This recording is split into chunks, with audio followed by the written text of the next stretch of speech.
70 over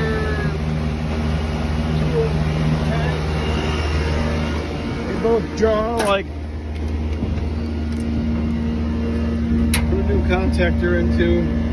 So just number one is going right now. She's at 50 amps.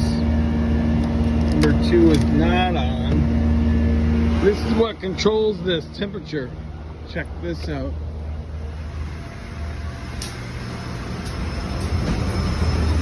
The staging. So right now we have 64 supply and 80 return.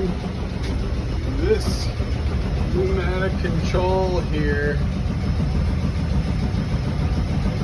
You turn that pressure down a little bit right there and it works. I just dialed it in to see if it would turn on one and not leave one running and not the other. So I bumped it back up. And then goes over to these two dealies.